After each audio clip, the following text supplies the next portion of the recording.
Lyca production, Subaskaran மற்றும் red Jain movies இணைந்து வழங்கும் உலக நாயகன் கமல்ஹாசன் நடிக்கும் பிரம்மாண்ட இயக்குனர் ஷங்கரின் இந்தியன் 2 ஜூலை 12 முதல் உங்கள் அபிமான திரையரங்குகளில்.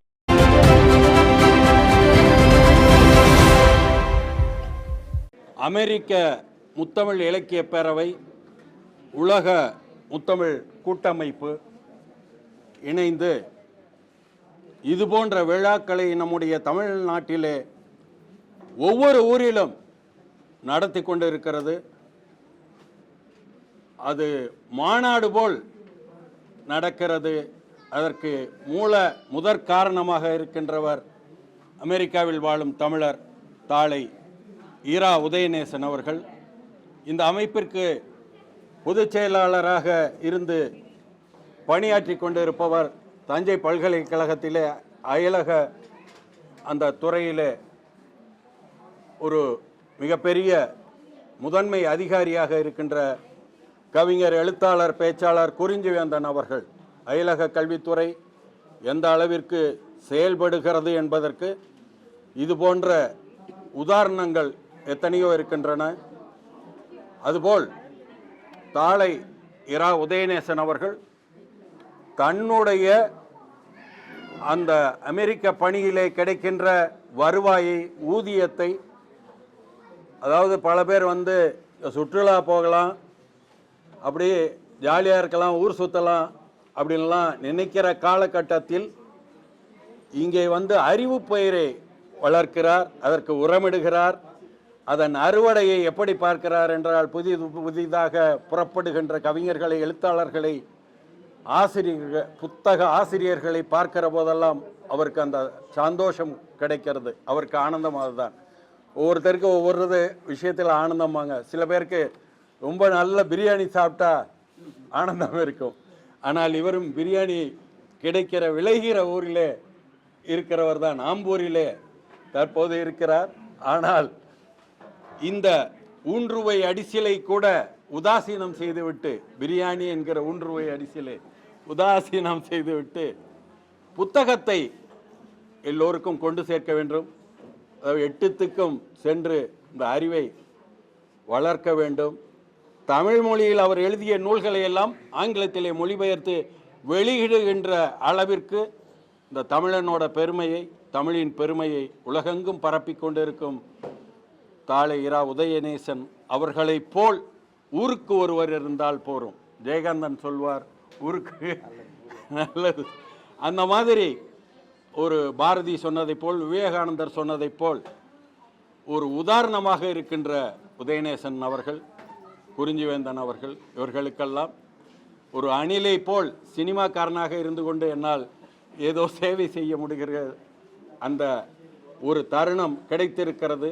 சேவை செய்கிற இந்த தருணத்தில் இந்த விழா இன்னும் ஒவ்வொரு ஆண்டும் மிகச் சிறப்பாக நடைபெற இப்போதே திட்டமிடுகிறார்கள். அவர் சாரோட உதயநேசன் அவர்களுடைய டீமில் நக்கீரன், இனிய உதயம், அந்த ஒரு குழுமத்தின் மிகப்பெரிய பொறுப்பில் இருக்கிற கவிஞர் ஆரூர் தமிழ்நாடன், அப்புறம் கவிஞர் கல்யாண சுந்தரம் அவர்கள், கவிஞர் அமுதபாரதி அவர்கள், இன்னும் எண்ணற்ற பேராசிரியர் பெருமக்கள், எழுத்தாளர்கள், அமுதா தமிழ்நாடன் போன்ற அந்த பெண் போராளிகள், அப்புறம் ஆதிராமுல்லை போன்ற கவிஞர்கள், எத்தனையோ பேர். இப்போது இந்த விழா நடக்கிற இடம், இதற்கான ஏற்பாடு, இதெல்லாம் ஒரு 6 மாதத்துக்கு முன்னாடியே இருந்து செய்கிறாங்க. இந்த மாதிரி ஒவ்வொரு விழாவையும், இப்போ அடுத்த இலக்கு திண்டுக்கல்லில் 2 நாள், நான் திருச்சியில் நடந்த 2 நாள், அதை விழான்னு சொல்லக்கூடாது, மாநாடுன்னு தான் சொல்லணும், அதுலேயும் கலந்துக்கிட்டேன். ஒரு உற்சாகம் கிடைக்கிறது. அதாவது சினிமா தான் வாழ்க்கைன்னு இல்லை, சினிமாவை தாண்டி எண்ணற்ற விஷயங்கள், எண்ணற்ற நிகழ்வுகள், எண்ணற்ற செய்திகள் வாழ்க்கையில் இருக்குது. அதுதான் ஆனந்தம். Mental satisfaction is the real life. எது மனசுக்கு நிம்மதி தருகிறதோ, எது சந்தோஷம் தருகிறதோ அதுதான் உண்மையான வாழ்க்கை.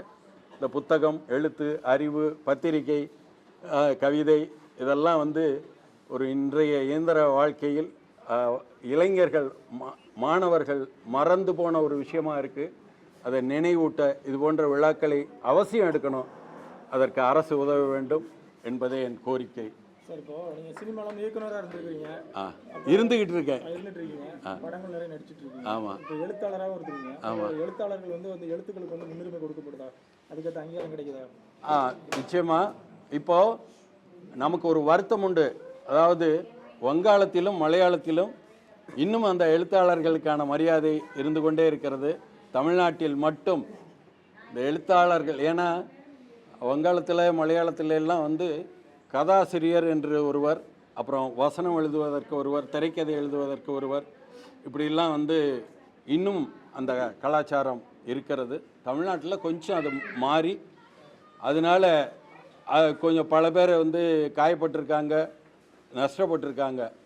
இப்போ பார்க்க போனீங்கன்னா வெற்றிமாறன் போன்ற இயக்குனர்கள், நான் வந்து மகேந்திர சார்ட்ட உதவியாளராக எல்லா படங்களும் பணியாற்றினேன்.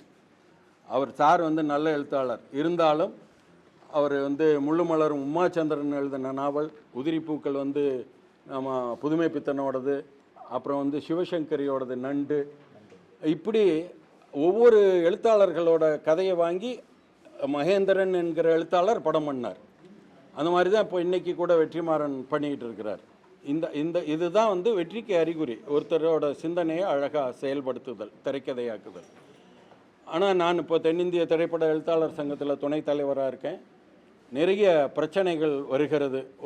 ஒரு பெரிய நாவலாசிரியரோட நாவலை இந்த மாதிரி தெரியாமல் அதை படமாக்கிடுறாங்க, உரிமை வாங்காமல். இப்படியெல்லாம் பிரச்சனைகள் இருக்குது. நான் இதெல்லாம் பெயர் சொல்ல விரும்பலை. ஆனால் இதையெல்லாம் அழகாக வந்து நமக்கு வந்து பொறாமையாக இருக்குது. தமிழ்நாட்டில் உண்மையிலேயே இங்கே இல்லாத இலக்கியங்களே இல்லை, இங்கே இல்லாத எழுத்தாளர்களே இல்லை. இங்கே அதே மாதிரி சேவை செய்ய, தொண்டு செய்ய அத்தனை பேர் இருக்கிறாங்க. இந்த பாருங்கள், தன்னார்வ தொண்டு நிறுவனம் மாதிரி இப்போ இந்த அமைப்புகள் வந்து தொலைக்காட்சி வச்சு நடத்துகிறாங்க, யூடியூப்பில் எல்லாமே செய்கிறாங்க. இன்னொன்று, இவர் வந்து உழைத்து அதில் கிடைக்கிற ஊதியத்தை இங்கே கொண்டு வந்து இதற்காக செலவு பண்ணுறாரு. இந்த மாதிரி ஒரு சூழலில் தமிழுக்கு, தமிழ் எழுத்தாளர்களுக்கு, தமிழ் கவிஞர்களுக்கு இன்னும் நாம் தமிழ்நாட்டில் இன்னும் அதிக முக்கியத்துவம் கொடுக்க வேண்டும். பிற மொழிகளில் கொடுக்குற அந்த முக்கியத்துவத்தை நாம் கொஞ்சம் கொடுக்க தவறுகிறோம் என்பதே உண்மை. சரி, இப்போ வர காலகட்டத்தில் நிறைய படங்கள் வருது. இப்போ நாவல்களை வச்சு நிறைய படம், இப்போ பொன்னியின் செல்வன் வச்சு பார்த்து வேல்பாரி வருது. இந்த மாதிரி ஒரு பக்கம் நாவல்களை வச்சு நிறைய படங்கள் வந்தாலும் சமூக பிரச்சனைகள் சார்ந்த நிறைய படங்கள் வருது. ஸோ இந்த மாதிரியான காலகட்டத்தில் இந்த மாதிரி மாறி வர சினிமாவுக்கு ஏற்ற மாதிரி படங்கள் வர முக்கியம் என்ன சார்? இல்லை, இன்னும் கூட வரும். அதாவது எப்போவுமே ஒரு சக்கரை சுழற்சி மாதிரி தான். இந்த மாதிரி ஒருத்தர் ஒரு மசாலா படமே பண்ணிக்கிட்டு இருக்கிற ஒருத்தர் அப்படின்னு நினைக்கிற காலகட்டத்தில் அந்த படம் வெற்றி பெறுது அப்படின்லாம் சொல்கிறப்போ, திடீர்னு வந்து ஒரு நல்ல ஒரு கண்டென்ட்டை முன்னிறுத்தி ஒருத்தர் படம் பண்ணுறப்போ ஜனங்க தயாராக இருக்கிறாங்க, மக்கள் தயாராக இருக்கிறாங்க, மக்கள் ரசனை நல்லா இருக்குது. அதனால தான் இப்போது ஓடிடியில் பார்த்திங்கன்னா நல்ல படங்கள் வந்து வெளியில் வருது. ஒரு வர்த்தக நோக்கம் இல்லாமல் நல்ல கதையை, இப்போது நான் கூட நினச்சேன் ஜெயகாந்தனோட ஒரு வீடு ஒரு மனிதன் ஒரு உலகத்தை படமாக பண்ணணும் அப்படின்னு நினச்சேன். ஹென்ரின்ற கேரக்டர் எனக்கு இன்னும் அந்த நினைவில், ஜெயகாந்தன் சார்கிட்ட கூட பேசினேன். அப்போ இந்த ஓடிடின்ற ஒரு விஷயம் எல்லாம் இல்லை. இப்போ இன்றைக்கி அதற்கான சாத்தியக்கூறுகள் இருக்குது. அதனால் வந்து எதையுமே நம்ம வந்து நெகட்டிவாகவே பார்க்க வேண்டாம். இன்னும் பாசிட்டிவாக தமிழ் இலக்கிய உலகமும், தமிழ் எழுத்தாளர் உலகமும், தமிழ் திரை உலகமும் இன்னும் பல புதுமைகளை, பல சாதனைகளை செய்யும். சார், அதே மாதிரி இப்போ படங்களில் வந்து சொசைட்டிக்கான நிறைய மெசேஜ் சொன்னாலும் இன்னொரு பக்கம் அந்த மெசேஜை தாண்டி நிஜ லைஃப்பில் அதை நம்ம பண்ணணும் அப்படின்றதுக்காக நிறைய பேர், இப்போ விஜய் சார், கமல் சார், நிறைய பேர் அரசியலுக்கு வந்து மக்கள் நான் பண்ணணுன்ற மாதிரி ஒரு இம்பேக்ட் கொண்டு வராங்க. அதை எப்படி பார்க்குறீங்க? இல்லை, அரசியல் வந்து புதுசாலாம் இல்லை. அந்த காலகட்டத்திலேருந்து நினச்சா உண்மையிலேயே பெருமையாக இருக்குது. சினிமாவை சினிமாவாக செஞ்சார் எம்ஜிஆர். உண்மை அதான். சினிமான்றது அது ஒரு ஃபேண்டசி எலமெண்ட்டா, என்டர்டெயின்மெண்ட் எலமெண்ட்டா, பொழுதுபோக்குக்கா, நீங்கள் இன்றைக்கி நினச்சாலும் 1000ல் ஒருவனை அப்படியே இந்த நவீன வசதிகளோடு ஒருத்தரால் பண்ண முடியாது. அப்படித்தான் சினிமாவும் நடிகர்களும் கலைஞர்களும். அதே மாதிரி திட்டமிட்டு பாட்டை, ஒரு லிரிக் ரைட்டர்கிட்ட கூட திட்டமிட்டு இந்த பாட்டு இப்படித்தான் இருக்கணும் அப்படின்னு எம்ஜிஆர் அவர்கள் இந்த காலத்தை கடந்து நிற்கிற பாடல்களை எல்லாம் அப்படி சொல்லி வாங்கியிருக்கார். அந்த மாதிரி நம்ம வந்து மெசேஜ் வந்து இது சொல்கிறோன்ற மாதிரி இல்லை, அந்த படத்தில் மெசேஜ் அது தானாக அமையும். அந்த மாதிரி வந்து இன்றைக்கும் நடந்துக்கிட்டு தான் இருக்குது. இந்த வன்முறை நம்ம நினைக்கிறோம், சினிமாவை பார்த்து யாரும் வன்முறை செய்யவே இல்லை.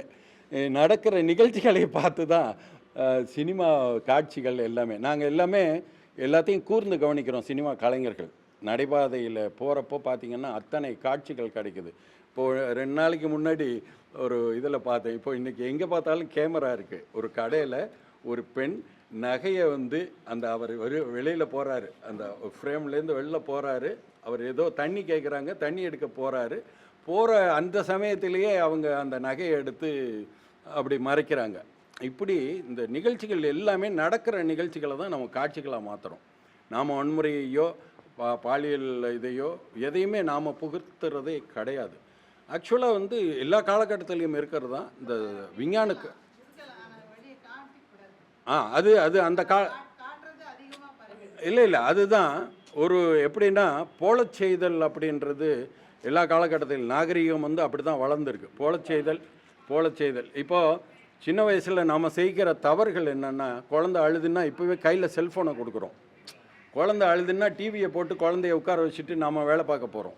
நாம் தான் தவறுகளே செய்கிறோம்.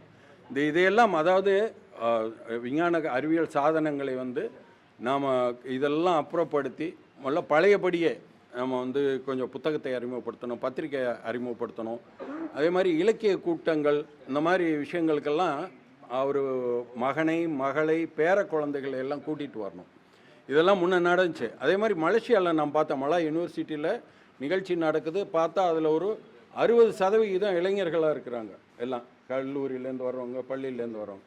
ஆனால் தமிழ்நாட்டில் கொஞ்சம் அதெல்லாம் வந்து இன்றைக்கி மாறுபட்டு இருக்குது. நமக்கு வருத்தமாக இருக்குது. அதையெல்லாம் மாற்றணும். அது நமக்கு மக்களாகிய நமக்கு ஒரு அந்த கடமை இருக்குது. அதாவது ஒரு அப்பாவுக்கு இருக்குது, ஒரு அம்மாவுக்கு இருக்குது, ஒரு அதே மாதிரி ஒரு பேரனை பேத்தி அப்படிலாம் உருவாக்கணும். அப்போ தான் நல்ல சினிமாவை, நல்ல இலக்கியத்தை. இப்போது நமக்கெல்லாம் வருத்தமாக இருக்குது. ஒரு ஜெயகாந்தன், ஒரு அப்துல் ரஹ்மான் இப்படிலாம் மைல்ஸ்டோன் வந்து இருந்துக்கிட்டே இருக்கிறாங்க, ஆனால் குறைஞ்சிக்கிட்டே வராங்க.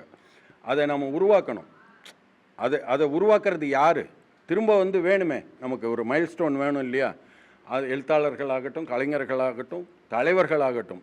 அதனால் அரசியலில் கூட வரலாம், நல்ல தலைவர்கள் வரலாம், சினிமாலேருந்து வரலாம், இலக்கியத்திலேருந்து வரலாம். எல்லாருக்கும் தகுதிகள், எல்லாருமே குடிமகன்கள், எல்லாருமே மக்களில் ஒருத்தர் தான்.